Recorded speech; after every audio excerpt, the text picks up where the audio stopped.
Geraldo, thanks for being here. Hi, Abby. What do you make of My pleasure. What do you make of this criticism? President Biden points out, or his team points out, it has been 22 years since 9/11 occurred. The first president to break the tradition is always going to be the first president to do it. Do you think it's fair to criticize him for not being there? I do, as a native New Yorker, Abby, someone whose kids in grade school lost 6 other dads in the attacks. It's just something that will live forever. It's it's like a dark July 4th. 9/11 is something that's now part of the fabric of American life. And to treat it as if it was just another anniversary, I think is really ill-advised. I deplore it. The emotion that people had when they saw the skyline today, the early minutes of the football game, and the lights, it's just so emotional. The Statue of Liberty in New York Harbor, and to treat that as if it's just we went 22 years, I'll come back in 25 years. I don't think it's appropriate.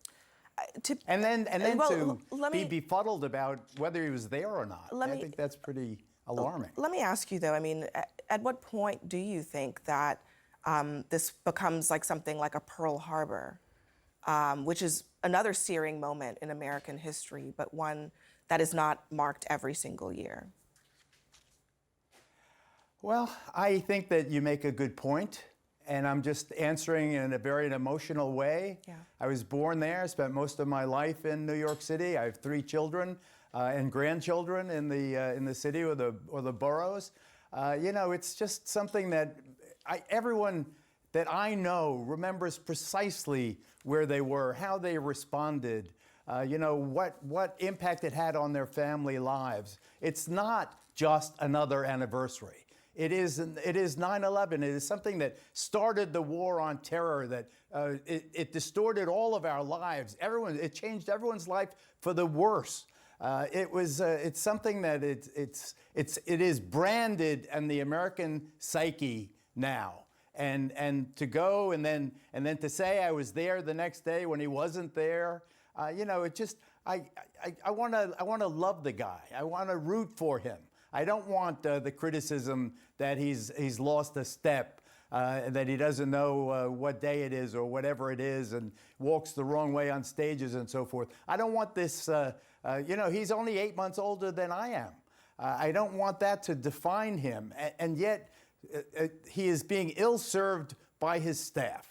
I know you wanted to talk also about immigration today, just as being ill-served on immigration. Well, let's talk. He is no policy. He's the problem. Well, let's talk about that for a second, because as a New Yorker as well, I'm sure you're aware of what's unfolding here in this city with the migrant crisis. And former New York City Mayor Mike Bloomberg weighed in a New York Times op-ed saying the Biden administration has failed to address the steep price many cities are paying for a system they didn't create, and the borders the cities don't control. Is the Biden administration, Geraldo, in your view, to blame, or is it really Congress that is to blame for failing to address this issue? I think they are both criminally negligent. Congress plus the White House. They know what the at least temporary solution to this awful crisis is. I just want to parenthetically say I have a niece, Olivia. Got a new apartment in Gramercy, the Gramercy Park area. Very expensive for a 400 square foot apartment. She has to walk over Venezuelan immigrants to get into her new apartment. They make noise at night and so forth and so on. I'm 100% pro-immigrants and pro-immigration rights. But when you have a situation where, why are they on the sidewalk? Why aren't they working? It would be the simplest thing for Joe Biden to sit down, write an executive order. I understand that the asylum process is backlogged up to 7 or 8 years. I understand that these people come, they ask for asylum, and then they wait 7, 8 years. By then they have children, they have roots, and all the rest of it. Let them work now. Why are they on the public dole? Why are they staying in hotels? Let them work. They want to work. They're ambitious. It's a legitimate question for sure. But let's take a step back here, because New York City now experiencing this migrant crisis is really a microcosm of what so many other cities have been dealing with for many years, and so many other immigrants have been dealing with. Maybe they're waiting years for work permits. There are a lot of people in this country who are still waiting years in the legal immigration process for a work permit. What do you say to those individuals and their families who say that, your daughter walking past Venezuelan migrants is spearheading a process that wasn't available to them? It seems like all of a sudden this becomes an issue because New York City suddenly is affected. I want the whole of the United States to have the same rule. If you have someone that asks for asylum, and under our laws we want to be compassionate, and they understand they're in a process now that's going to take all these years, let them work. I don't care if they're in Denver or Chicago or Miami or wherever they are, let them work. Let them pay their own way. They want to. These are people who walk through the Darien Gap in Central America, between Colombia and Panama. They walk through all of Central America. They walk the length and breadth of Mexico to get here. They cross the Rio Grande. They are strong. They are ambitious. It's almost Darwinian. These are exactly the people. And look, you can't go to a restaurant in New York without. I think if you ask the Biden administration, they would say, we of course want Congress to pass bills that allow people to get work permits. Congress won't do that, in part because the Republicans refuse to do that.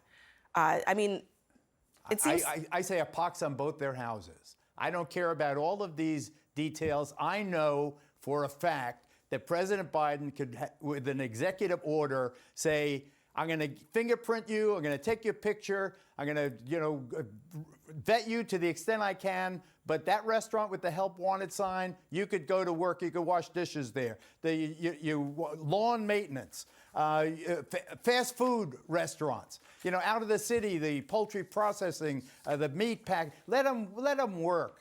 Construction, let them work, let them pay their own way. Get them off the streets. Yeah. They don't want to be on the streets. They don't want to be in a flea bag hotel. They want to start a life. Yeah, as you pointed out, they make this truly horrific journey here, not because they want to sit on the streets. I want to get you to respond to this, though. Here's what Vivek Ramaswamy, one of the Republican candidates, has said recently about what he would do when it comes to the children of undocumented immigrants who were born here in the United States.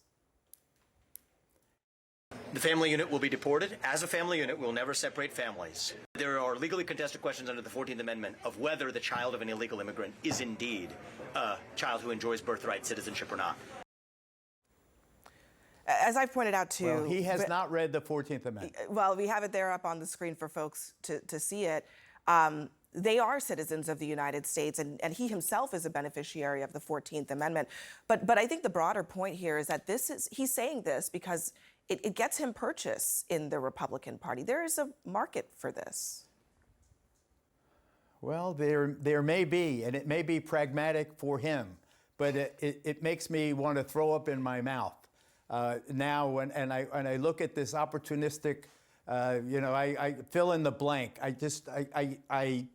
It makes me want to. I cannot emphasize enough how hurtful that statement is, how ruthlessly pragmatic that statement, how appealing to the mob that statement is. These children born in this country, where the 14th Amendment to the United States Constitution is enshrined, it's part of all of our lives, these rights. These children are born here. Whatever sins their parents committed is on the parents. But the kids they are Americans as much as either of us are Americans, Abby. And I just think that he's too clever. He keeps reminding me of the Chris Christie quip in the first debate when he said he was like Chat GPT.